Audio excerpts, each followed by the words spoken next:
Dieu est lumière. Que votre lumière brille aux yeux des hommes, pour qu'en voyant vos bonnes actions, ils rendent gloire à votre Père qui est dans les cieux. Dieu est aussi la vie.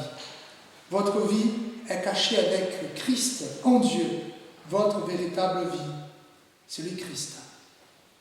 Et Dieu est amour. Tu aimeras ton prochain comme toi-même. Voilà notre Dieu et ce qu'il exige de nous en tant que son peuple. Je voulais lire un extrait biblique qui raconte l'histoire de Jésus avec le pharisien Nicodème. Cette histoire se trouve à l'Évangile selon Jean. La Bible nous dit: mais il y a eu un homme d'entre les pharisiens nommé Nicodème, un des chefs des Juifs, qui vint, lui après Jésus, de nuit, et lui dit: Rabbi, nous savons que tu es un docteur venu de Dieu, car personne ne peut faire ces miracles que tu fais. Jésus lui répondit: en vérité, je te le dis, si un homme ne naît de nouveau, il ne peut voir le royaume de Dieu. Nicodème lui dit: comment un homme peut-il naître quand il est vieux? Peut-il rentrer dans les seins de sa mère et naître? Jésus répondit: en vérité, je te le dis, si un homme ne naît d'eau et d'esprit, il ne peut entrer dans le royaume de Dieu. Ce qui est né de la chair est chair, et ce qui est né de l'esprit est esprit. Ne t'étonne pas que je te dis, il faut que vous naissiez de nouveau. Le vent souffle où il veut, et tu entends le bruit, mais tu ne sais d'où il vient, ni où il va. Il en est ainsi de tout homme qui est né de l'esprit. Nicodème lui dit: comment cela peut-il se faire? Jésus répondit: tu es le docteur d'Israël et tu ne sais pas ces choses. En vérité, je te le dis. Nous disons ce que nous savons et nous rendons témoignage de ce que nous avons vu. Et vous ne recevez pas notre témoignage.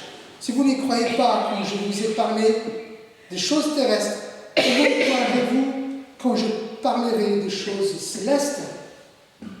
Personne n'est monté au ciel, si n'est celui qui est descendu du ciel, le Fils de l'homme qui est dans le ciel. Et comme Moïse éleva le serpent dans le désert, il faut de même que le Fils de l'homme soit élevé. C'est la comparaison avec la croix. Afin que quiconque croit en lui ait la vie éternelle. Car Dieu a tant aimé le monde qu'il a donné son Fils unique, afin que quiconque croit en lui ne périsse point, mais qu'il ait la vie éternelle. Et parce que nous croyons que Jésus est venu pour nous sauver, je vous invite à cette prière de repentance. Un texte qui se trouve au prophète Ésaïe, chapitre 6. Nous allons lire du verset 1 au verset 8. Le texte nous dit: l'année de la mort du roi Osias, je vis le Seigneur assis sur un trône très élevé. Et les pans de sa robe remplissaient le temple. Des séraphins se tenaient au-dessus de lui. Il avait chacun 6 ailes, 2 dont il se couvrait la face, 2 dont il se couvrait les pieds, et 2 dont il se servait pour voler. Ils criaient l'un à l'autre et disaient: Saint, Saint, Saint est l'Éternel des armées. Toute la terre est pleine de sa gloire. Les portes furent ébranlées dans leur fondement par la voix qui retentissait, et la maison se remplit de fumée. Alors je dis: malheur à moi, je suis perdu car je suis un homme dont les lèvres sont impures. J'habite au milieu d'un peuple dont les lèvres sont impures. Et mes yeux ont vu le roi, l'Éternel des armées. Mais l'un des séraphins vola vers moi, tenant à la main une pierre ardente. qu'il avait prises sur l'autel avec des pincettes, il en toucha ma bouche et dit, « Ceci a touché tes lèvres, ton iniquité est enlevée et ton péché est expié. » J'entendis la voix du Seigneur disant, « Qui enverrai-je? Qui marchera pour nous ?» Je répondis, « Me voici, envoie-moi. » Voici la parole de Dieu, je vous invite à la prière. Père éternel, nous avons devant nous ta parole qui raconte l'histoire de l'appel du prophète Ésaïe, le prophète qui a annoncé Jésus-Christ. Apprends-nous, Seigneur, ce matin, afin que nous soyons touchés aussi par ta gloire. Nous t'en prions au nom de Christ. Amen. Je commence cette prédication avec une citation d'un philosophe allemand, et je crois que vous connaissez cette citation, qui dit « Dieu est mort ». Voilà, c'est une citation de Nietzsche. Il va dire dans une phrase « Le plus important des événements récents, le fait que Dieu est mort, commence déjà à projeter sur l'Europe ses premières ombres. » En fait, pourquoi Nietzsche a évoqué, a affirmé que Dieu était mort? Parce qu'il disait que Dieu est incompatible avec la dignité de l'homme. On peut comprendre que parce que l'homme est si digne, que Dieu ne peut pas être compatible avec cette grandeur de l'homme. Et en fait, il va dire, Dieu et son Fils le Christ sont synonymes de souffrance et de mort. Or, l'homme est l'affirmation de la vie. L'homme ne peut donc se poser qu'en s'opposant à Dieu. La mort de Dieu est la condition de la libération de l'homme. Et en fait, il a affirmé ça en croyant qu'en se libérant de Dieu, l'homme pouvait progresser. Évidemment, il va dire ça à la fin du siècle XIX, où tout progressait très bien, jusqu'au moment où le monde va croiser deux grandes guerres et un tas d'autres choses. Mais gardons cette réflexion. L'homme est vraiment si grand et si digne que Dieu ne peut pas être proche de lui. Mais nous avons ici un texte, le texte du prophète Ésaïe. Et pour commencer à comprendre ce texte, il faut comprendre le contexte. Et le texte nous dit l'année de la mort du roi Osias. En fait, on sait que les visions dans la Bible, la manifestation de Dieu dans la Bible, ne sont pas anodines. Pourtant, elles ont toujours un sens. Et la toile de fond de cette vision qu'Ésaïe a eue, c'était la mort du roi Osias. Mais pourquoi la mort d'un roi exige une vision si merveilleuse de Dieu? En fait, je vous explique. Parce que le roi Osias était un roi bon. Il était roi pendant une époque bénie dans le royaume de Juda. Dans le royaume du roi Osias, le peuple a connu la prospérité spirituelle et matérielle. Le roi Osias a été sacré roi à l'âge de 16 ans, tout petit, mais évidemment avec son père, mais il a régné pendant 52 ans. C'est pas mal, c'est un long royaume, et un royaume de prospérité. Et selon la Bible, dans les livres des Chroniques, va dire que le royaume, que Osias était droit aux yeux de l'Éternel. Et donc le roi il est mort. Qu'est-ce qui va se passer maintenant avec le royaume de Juda? Mais il y avait un autre problème qui venait aussi, qui se présentait à Ésaïe, c'est l'avenir. Le monde changeait. Il y avait des puissances qui montaient, des nations qui s'emparaient des autres. Et en l'occurrence, c'est la Syrie. L'Assyrie qui monte en puissance et domination. C'est l'Assyrie qui a la plus grande armée, qui domine sur les autres peuples. Et finalement, on sait que le royaume de Juda, où le roi Osias était roi, en fait, c'était un royaume qui au départ était uni. C'est le royaume d'Israël, et qu'à un moment donné, il y a eu le royaume d'Israël et le royaume de Juda. Et selon l'histoire biblique, le royaume d'Israël va être subjugué et assujetti par l'Assyrie 20 ans plus tard, après la mort du roi Osias. Évidemment, tout était étrange.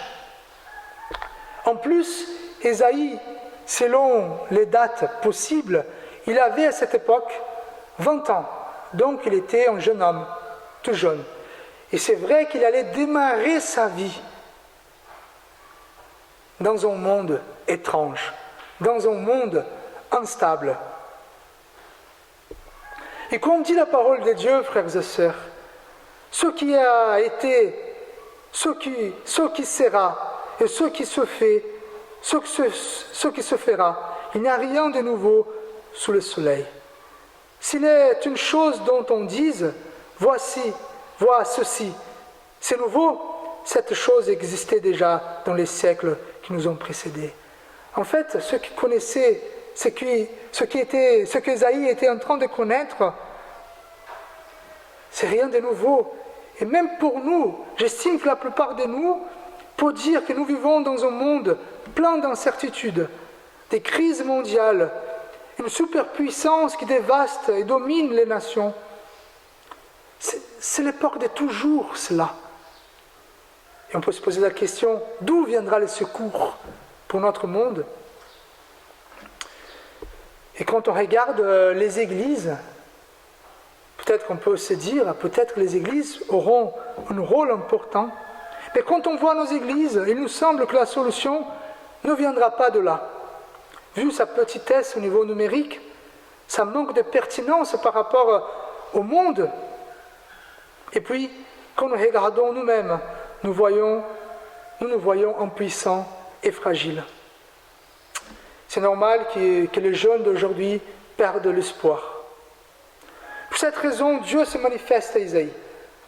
Parce qu'Ésaïe commence à perdre l'espoir. Dans son désarroi, Ésaïe va au temple prier Dieu. Et là, il va voir une vision. Il dit, je vis le Seigneur assis sur un trône très élevé, et les pans de sa robe remplissaient le temple. La vision est évidente, frères et sœurs. Dieu assis sur son trône très élevé. Cela veut dire que Dieu, il règne. Malgré l'impression que tout est en train de partir à la dérive, le roi est mort, les conflits, la Syrie. En effet, Dieu est le seul roi. Il est le seul à régner. Il n'y a personne au-dessus de lui, au-dessus de sa puissance. C'est ça qui dit le psaume 47. Dieu règne sur les nations. Dieu a pour siège son saint trône. Et ici, frères et sœurs, la foi est mise en question. La décision de croire ou ne pas croire. Le monde spirituel et le monde religieux, il est là. Ésaïe, quand il a eu les problèmes, il est parti dans le temple pour chercher quelque chose qui puisse le consoler. Et à nous maintenant, face au constat que nous avons de ce monde, tout ce qui se passe, qu'est-ce que nous cherchons pour nous réconforter?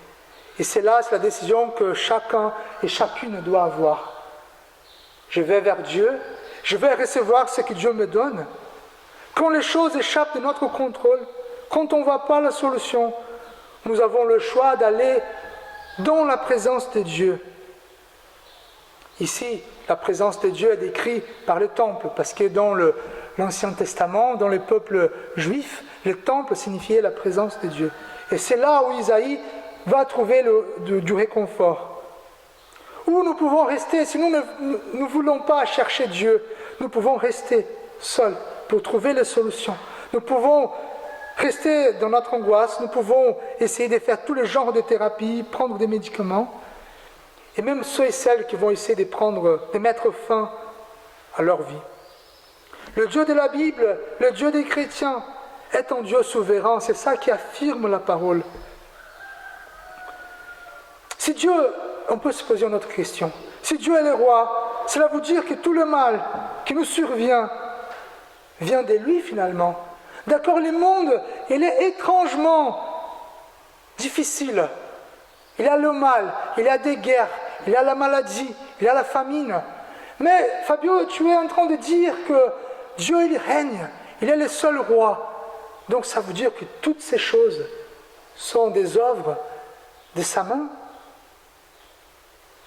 Mais la vision n'a pas encore fini.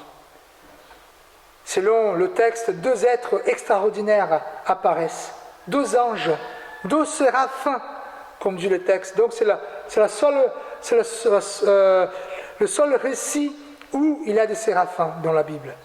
Et les séraphins, ils ont 6 ailes, voilà, c'est glorieux quand même, 2 pour couvrir leur face, pour ne pas voir la gloire de Dieu, 2 ailes qui couvrent les pieds, et 2 dont ils se servent pour voler.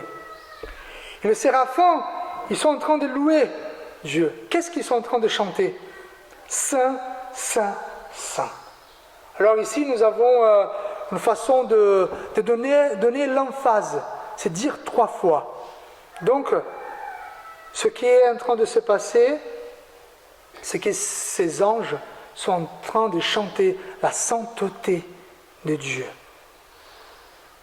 Tout ici, dans cette vision, révèle la gloire de Dieu et la sainteté de Dieu. Par cette vision, Ésaïe comprend que Dieu est non seulement le roi souverain, mais il est aussi le roi très saint. Il n'est pas la source du mal, car il est très saint.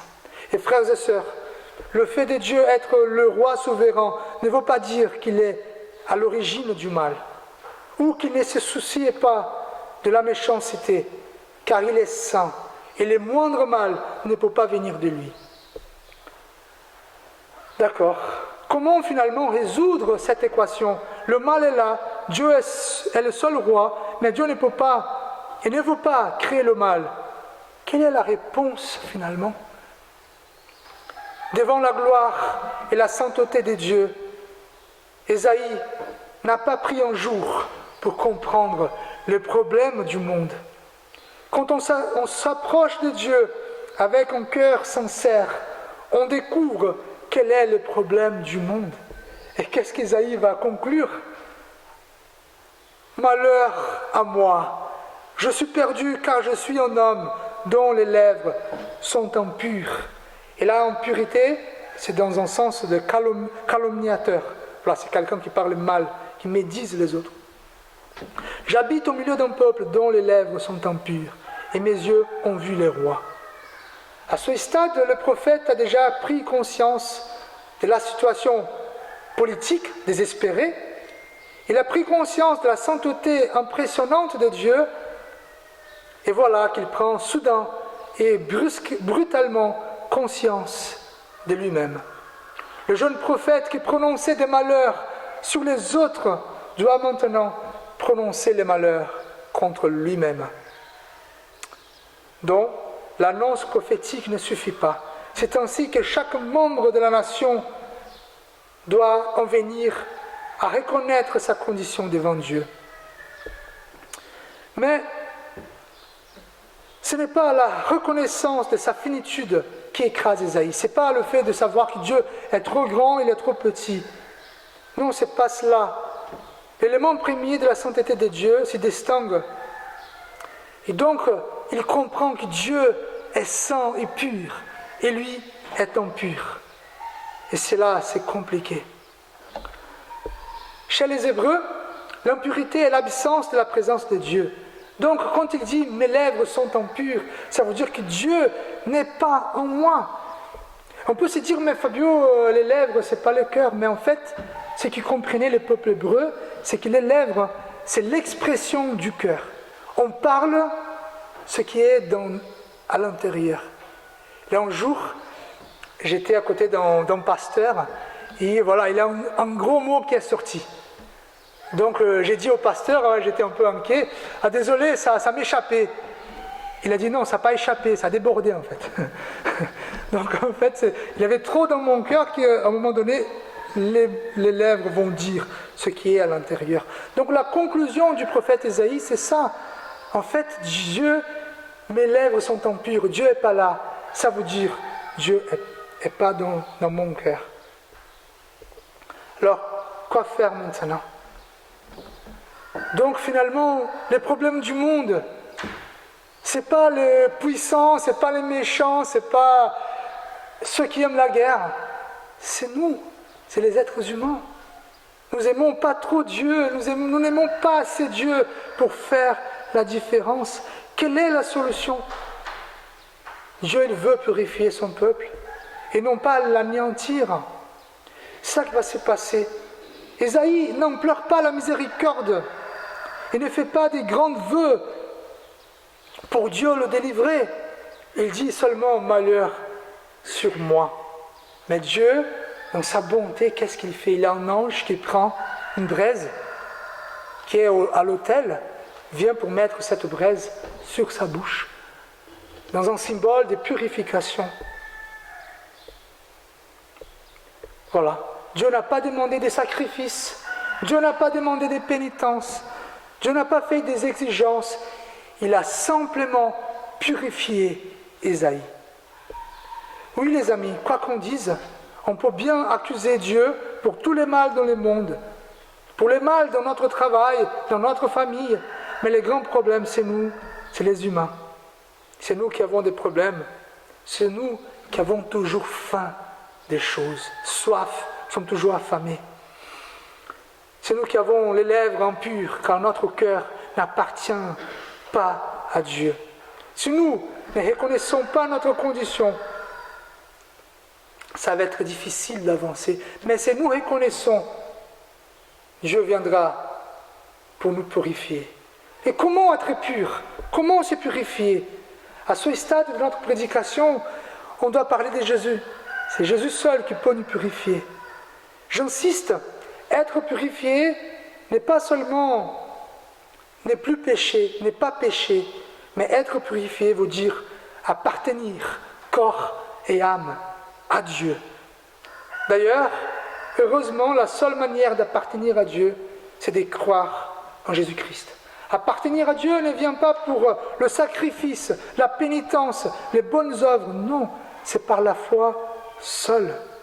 Comme dit Jésus-Christ, « Je suis le chemin, la vérité et la vie, nul ne vient au Père que pour moi. » Et comment appartenir à Dieu? Comment être proche de Dieu? Il y a une réponse, frères et sœurs, par la filiation, c'est devenir enfant de Dieu. Comme dit l'apôtre Jean, « Mais à tous ceux qui l'ont reçu et ceux qui croient en son nom, en Jésus-Christ, il a donné le pouvoir de devenir enfants de Dieu, lesquels sont nés non du sang, ni de la volonté de la chair, ni de la volonté de l'homme, mais de Dieu. » C'est ça que Jésus dit à Nicodème. D'accord? Je dois être pur, je dois appartenir à Dieu. Mais pour appartenir à Dieu, je dois être enfant. Mais comment devenir enfant de Dieu? D'abord, nous devons reconnaître que nous avons besoin de Dieu pour nous guérir, pour guérir notre cœur. Nous devons désirer fort que le péché n'ait plus de la place dans notre vie. Et comme dit Jean, voici l'agneau de Dieu qui ôte le péché du monde. Et quand Jésus deviendra la seule solution de votre vie, là, nous serons purifiés. Comme dit Romains, si tu confesses, l'apôtre Paul, à l'être aux Romains, si tu confesses de ta bouche le Seigneur Jésus, et si tu crois dans ton cœur que Dieu l'a ressuscité des morts, tu seras sauvé. Et une fois que Jésus vient habiter, une fois que Jésus est le Seigneur, la purification aura lieu. Comme dit Jean-Baptiste, « Moi, je vous baptise d'eau pour vous amener à la repentance, mais celui qui vient après moi est plus puissant que moi, et je ne suis pas digne de porter ses souillures. Lui, il vous baptisera du Saint-Esprit et de feu. » Voilà, frères et sœurs. Évidemment, après ça, Ésaïe va dire oui à l'appel de Dieu, parce que Dieu, après purifier Ésaïe, il va dire « Qui enverrai-je? Qui marchera pour nous ?» C'est l'appel du prophète Ésaïe.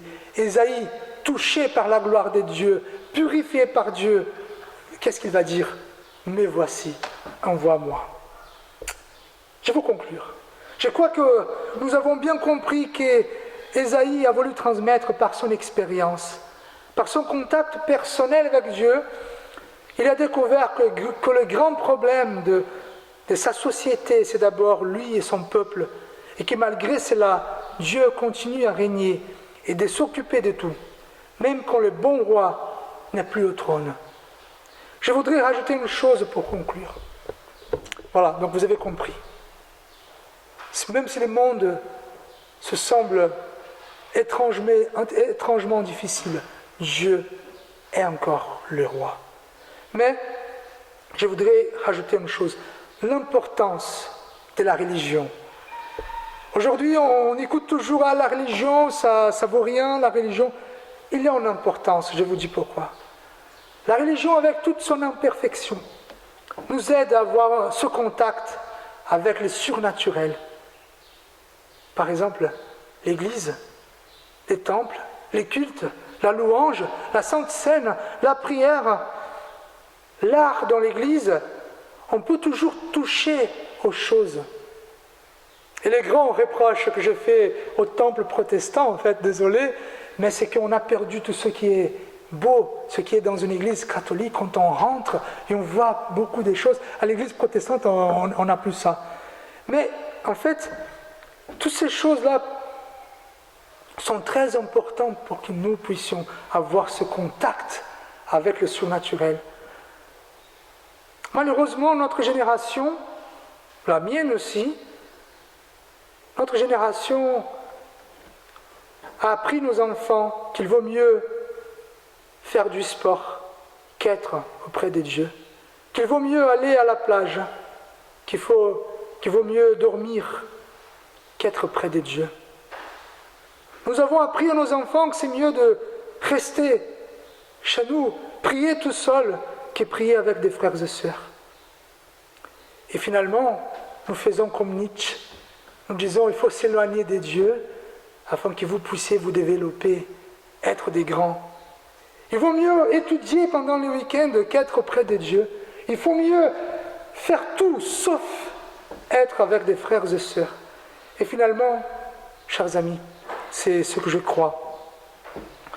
La seule solution de ce monde, c'est des gens qui l'aiment. Sans contact avec la religion, évidemment, ce n'est pas la religion morte, évidemment. Cette religion qui nous amène auprès de Dieu. Sans ces contacts, qui est un chemin pour le surnaturel, nous ne pouvons rien faire. Ainsi comme Isaïe, nous aurons les constats catastrophiques du monde, mais au lieu de se remettre en question, on va blâmer le monde. C'est la faute du président, c'est la faute de la Russie, de l'Ukraine, c'est la faute des immigrés, c'est la faute des fachos, c'est la faute de tout le monde. Et on ne va jamais se remettre en question. Et ça sera facile de régler tous les problèmes. On va s'engager politiquement, on va s'engager au niveau de l'écologie, on va s'engager partout. Mais ce que Dieu nous appelle, c'est qu'en face à sa grandiosité, nous puissions nous remettre en question. La solution pour l'avenir est en Dieu et en Christ qui changera notre vie. Je vous invite à la prière. Seigneur, Père éternel, viens nous bénir, Père. Nous voulons aussi, peut-être pas dans une vision ou dans une manifestation surnaturelle, mais nous voulons avoir ce contact avec Dieu, le Roi, le Dieu 3 fois saint. Et nous voulons, Seigneur, nous remettre en question afin que nous puissions changer et être des instruments de vie et être envoyés par toi, Seigneur, dans notre famille d'abord, dans notre travail, dans le monde, dans notre Église. Seigneur, bénis-nous.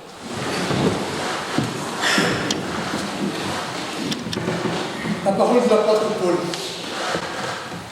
Au reste, frères, et sœurs, soyez dans la joie. Perfectionnez-vous, consolez-vous, ayez un même sentiment, vivez en paix. Et le Dieu d'amour et de paix sera avec vous. Saluez-vous les uns les autres par un saint baiser. Tous les saints vous saluent. Que la grâce de Jésus-Christ notre Seigneur, l'amour de Dieu le Père et la consolation du Saint-Esprit soient avec vous tous, aujourd'hui et à jamais.